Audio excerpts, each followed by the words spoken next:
Bismillahirrahmanirrahim. Assalamualaikum warahmatullahi wabarakatuh. Para pemirsa yang berbahagia, innal hamdalillah wala haula wala quwwata illa billah. Asyhadu an la ilaha illallah wahdahu la syarikalah wa asyhadu anna Muhammadan abduhu wa rasuluhu la nabiyya ba'dah. Allahumma shalli ala sayyidina Muhammad wa ala ali sayyidina Muhammad. Pertama sekali tentu kita bersyukur kehadirat Allah Subhanahu wa taala atas banyak sekali nikmat yang telah kita terima selama ini. Tentu harus dan mesti kita barengi dengan usaha kita untuk semakin mendekatkan diri kita kepadanya dalam bentuk melaksanakan apa yang telah Allah perintahkan dan meninggalkan segala hal yang telah Dia larang kepada kita selaku hambanya. Semoga saja kita semua dalam keadaan sehat walafiat, selalu dilindungi oleh Allah Subhanahu wa taala dari malapetaka apapun, dari bencana apapun, baik dari jin maupun manusia, dan selalu memberikan konsistensi di hati kita untuk tetap istiqomah dalam melakukan hal-hal yang baik yang bertujuan menimba pahala sebagai bekal kehidupan kita di akhirat kelak. Shalawat dan salam kepada baginda Rasulullah Muhammad sallallahu alaihi wasallam. Allahumma sholli ala sayyidina Muhammad wa ala ali sayyidina Muhammad. Dengan memperbanyak salawat para pemirsa, sama-sama kita maklumi di akhirat kita akan mendapatkan syafaat, tapi tentunya tidak cukup dengan hanya mengatakan atau mengucapkan sholawat semata, tapi beransur-ansur dalam kehidupan kita itu kita mengamalkan sunnah-sunnah beliau, baik sunnah yang bersifat qauliyah, fiqhiyah maupun takririah. Baik pemirsa, dalam pertemuan kuliah singkat ini kita sedikit membahas dan saling mengingatkan tentang eksistensi ibadah puasa sebagai ibadah yang spesial, yang datangnya juga spesial, pahalanya juga spesial. Oleh karena itu, dalam nas disebutkan as-shaumu li, kata Allah, wa ana ajzi bihi.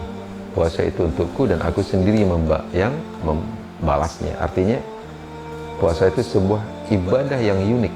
Kenapa saya sebut unik?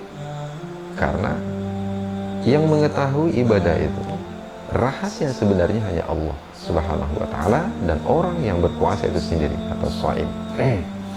Oleh karena itu, karena ibadah puasa ini ibadah yang istimewa dan datangnya juga sekali setahun di bulan Ramadan yang penuh berkah, yang penuh keampunan Allah Subhanahu wa ta'ala dari awal sampai akhir, yang mana kita menjadikan dia sebagai wadah atau ajang kompetisi untuk menimba pahala yang sebesar-besarnya agar kita dapat menikmati hasilnya di kehidupan setelah kehidupan yang fana ini tentunya. Oleh karena itu, eksistensi puasa mesti kita lakukan dengan tepat dan benar sesuai dengan syariat. Yang pertama, mungkin kita saling mengingatkan bahwa ibadah puasa ini itu banyak bentuk ya pemirsa. Ada puasa wajib, puasa sunnah, puasa qadha, puasa ada atau seperti puasa Ramadan yang saat ini kita jalankan, bisa juga puasa nazar gitu. Dan semua itu yang membedakan adalah pada niat. Nah, ini membedakan adalah pada niat ini. Niat ini merupakan kunci utama dalam sebuah ibadah mahdhah itu diterima oleh Allah Subhanahu wa taala. Walaupun prosesi ibadah itu kita lakukan sebagaimana mestinya, tapi tidak diawali dengan niat, maka semua akan menjadi sia-sia dan tidak akan mendapatkan apa-apa dari kita yang melaksanakan, kecuali hanya ya mungkin capek saja atau sifatnya mubazir. Sedangkan pahala yang sebenarnya yang kita harapkan dari Allah Subhanahu wa taala itu tidak kita dapatkan sama sekali, tergerus habis karena ada kesalahan pada niat. Maka oleh karena itu sama-sama kita mungkin sudah kita dengar ya bahwa Islam itu mengajarkan bahwa niat adalah sesuatu yang sangat penting atau urgen dalam melaksanakan sebuah ibadah. Innamal a'malu binniyat. Untuk niat dalam ibadah puasa ini itu ada beberapa hal yang harus tercantum menjadi substansi dari niat itu sendiri. Pertama, niat itu mesti ada ta'yin atau ta'yinun niyati. Ta'yinun niyati itu artinya di niat ibadah puasa itu harus dijelaskan. Ini ibadah puasa apa gitu? Apakah puasa fardu, atau puasa dalam bentuk qadha kah, atau puasa dalam bentuk nazar kah, atau puasa dalam bentuk sunnah kah? Jadi pentakyinan niat ini, takyinun niyati ini mesti ada di dalam niat seseorang yang hendak berpuasa. Jadi tidak bisa serampangan saja. Memang niat itu seperti dalam kitab Kifayatul Akhyar dijelaskan, niat itu mahalluha fi qalbi, letaknya di dalam hati. Pemirsa, ini sudah sama kita pahami, ini sudah sama kita maklumi letaknya dalam hati. Dan memang la yustaratu an-nutqu, tidak dipersyaratkan untuk diucapkan. Tapi kalau yang ingin mengucapkan itu adalah demi kesempurnaan, maksudnya terpenuhinya unsur-unsur dalam niat itu dan lebih membuat percaya diri. Tapi yang paling penting itu sebenarnya adalah mahalluha fil qalbi, letaknya di dalam hati. Nah, makanya di dalam hati itu ataupun diucapkan, maka harus ada ta'yinun niyati ini. Kita menyebut bahwa puasa Ramadan ini yang kita lakukan, puasa ini adalah puasa fardu di bulan Ramadan, ya, perlu ditambah fi hadhihi sanah, pada tahun ini lillahi ta'ala. Nah, itu yang pertama. Yang kedua, di dalam niat itu mesti dilakukan di malam hari, ya, berbeda dengan puasa sunnah.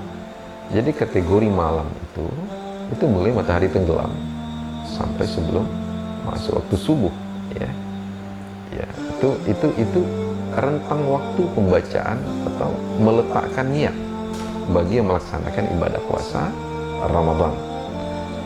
Jika seandainya niat itu tidak dilakukan dalam rentang waktu demikian, maka dilakukan pada pagi hari, maka dia tidak sah puasanya dan mesti diqadha pada hari-hari berikutnya, ya, di luar Ramadan pastinya. Jadi diletakkan pada malam hari itu artinya kalau diletakkan setelah ba'da tulu'il fajar misalnya, maka dia lam yubayyit, artinya meletakkan niat tidak pada malam hari, tidak pada tempat yang semestinya, maka puasa yang akan dilakukan besoknya itu, ya, tentu menjadi batal dan harus diqadha pada hari berikutnya. Kemudian juga niat ini mesti ada sebuah keyakinan, ayyakuna jazimatan. Jadi jazimah itu artinya kuat, ya, kokoh. Ada keyakinan di hati, ada keridhaan, keikhlasan yang kuat di hati bahwasanya kita akan melakukan prosesi ibadah puasa besok harinya. Tapi kalau kita ragu-ragu dengan puasa besok, ya, ini terutama mungkin di awal, ya, di awal Ramadan atau di awal bulan Syawal, jangan-jangan besok raya misalnya. Nah, ini tidak tidak jazimah. Tapi niat itu mesti jazimah, tidak boleh ada keraguan di situ bahwasanya besok kita akan melakukan ibadah puasa.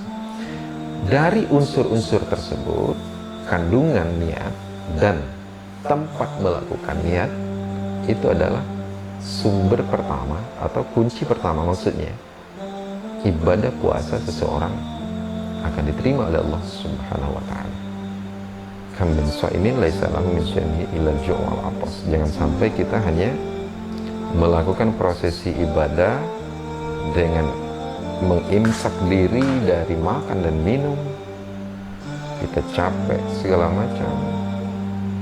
Yang kita harapkan adalah pahala dari Allah, notabene-nya kita tidak dapat apa-apa. Maka tentu kita akan menjadi orang-orang yang rugi, para pemirsa yang terhormat. Baik pemirsa, cukup demikian yang saya sampaikan. Semoga bermanfaat dan selalulah berbahagia, tersenyum, sebarkan kebahagiaan kepada orang lain. Assalamualaikum warahmatullahi wabarakatuh.